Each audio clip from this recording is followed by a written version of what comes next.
Hey guys, Liz here from Pixel's Edge. Tom's here with me. We're in Hamilton celebrating Star Wars Day, so may the 4th be with you all. We're at Prouse Pottery and Soap Co. in Hamilton. They just opened a location at the beginning of April. We just made it down now for the festivities. And let's tell you a little bit what they're about.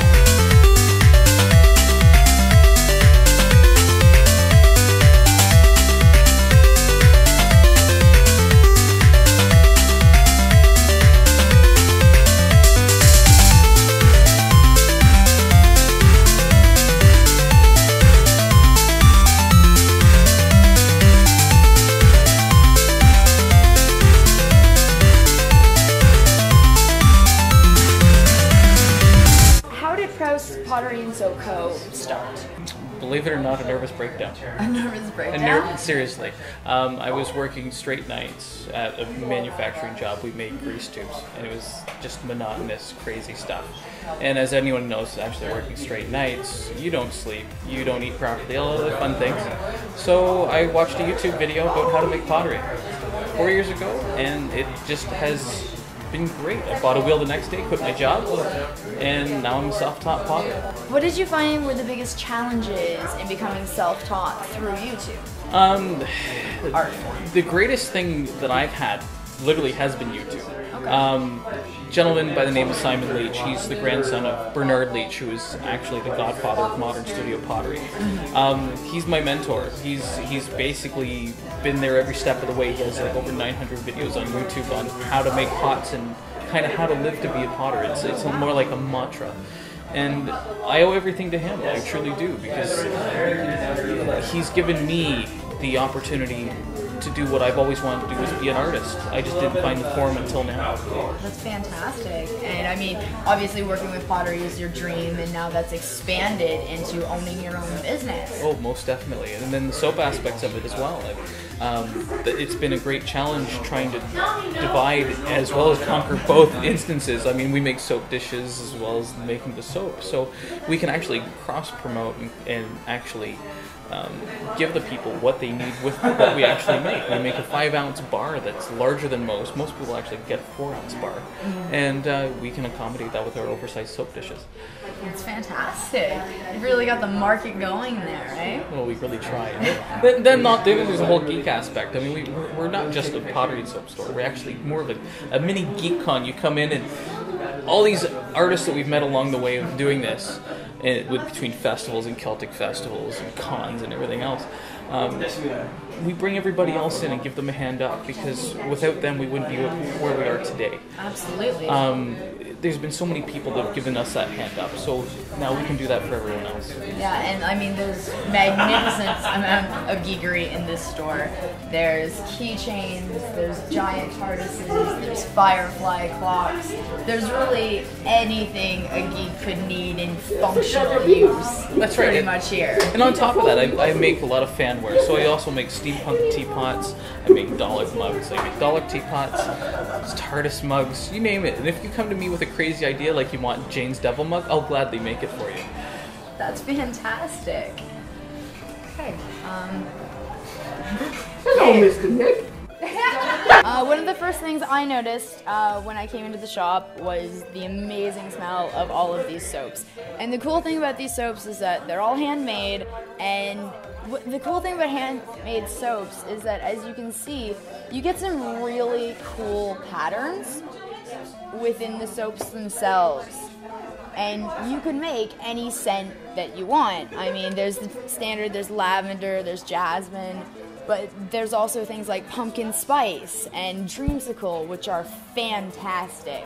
So I'm just going to talk a little bit more about learning about how the soaps are made, to get all those cool effects and to get them in those blocks. Well, first of all, what we make is actually a cold process soap. What that means is that we take oils separately and lye and water separately and put them together, and actually that's what makes soap happen, is the lye. The lye is what basically bonds oil and water together, and it's called saponification. So that's actually where soap comes from. Cool.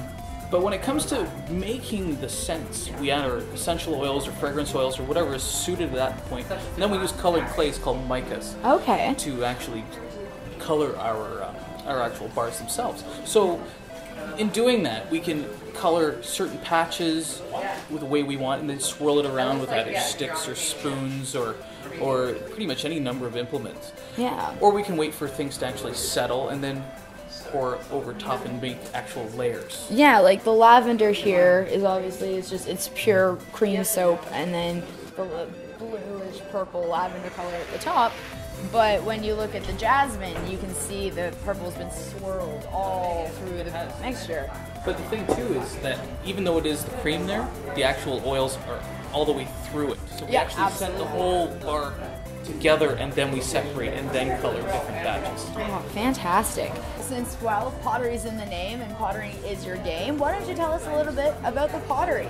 Well, what we do here is we actually deal in mainly stoneware pottery. What that really means is it's not quite porcelain, it's not quite terracotta. So terracotta is your regular flower pots, and your porcelain is like your fine china. Mm-hmm. So we deal with basically everyday wear. It's got to be functional. It has to do something in your home that you're going to do every day. So whether it's that you're going to have your juice in the morning, or you're going to want to have that occasional sip when you get home after work, or even throw your change in one of our steampunk pigs.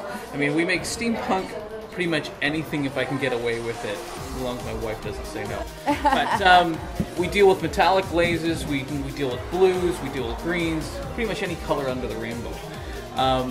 So we make everyday wear, like whether it's your bowls, your mugs, your cups, plates. Soap dishes. Oh, obviously soap dishes. Well, where would we be without that in a soap shop? So we just literally make everything that you need for your home. Cool. How long generally does it take you to craft, say, one of the cups? Well, if I'm making a cup, like, say, one of these little guys, it's a matter of moments. But say if it's like a teapot, it could be hours. You have to wait for different stages of drying, whether it's like leather or cheese hard. Like if you imagine clay being at a point where you'd actually use a cheese grater and it comes off like little bits of cheese. Oh, jeez. So that's when we attach our handles and other like bits like little screw heads and what have you. Okay. But each piece takes anywhere between 40 and 80 hours for the drying time. Okay. Just so we can actually get it into the kiln for the first firing. Then it That's goes intense. into a second firing, which is after we glaze it. Then that's where you actually get to the end product. Yeah, you get the colors and everything stays in.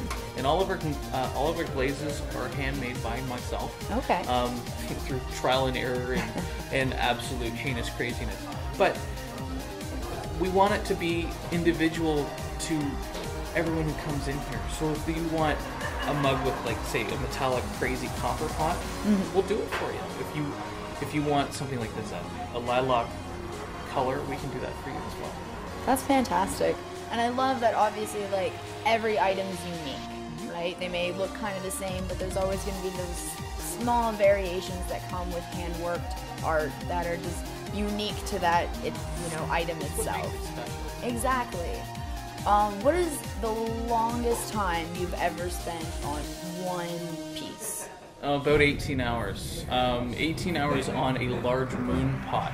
Oh, wow. What happens is you're centering clay after clay after clay on the wheel, and you can have 150 pounds of clay on your actual wheel at a time. Mm-hmm. And you're just pulling and slowly pulling, waiting for bits to dry up enough so you can add more clay. And it was literally this tall. Oh my. Off the ground, so almost as tall as you. Yeah. It would have been as tall as you at the heels. But that's the largest one, and sadly it actually failed. Oh, that's a shame. Well, we can't win every battle. No, man. You just got to keep trying, That's right. That's all we do. That's what the craft is. That's right. what being an artist, not giving up when things don't go your way. And hey, things are going your way. You opened a beautiful store. It's been one wonderful journey, and without all the great people that we've had behind us, whether it's friends, family, all of our wonderful artisans, I couldn't ask for more. All right. Well, thank you very much. Thank you.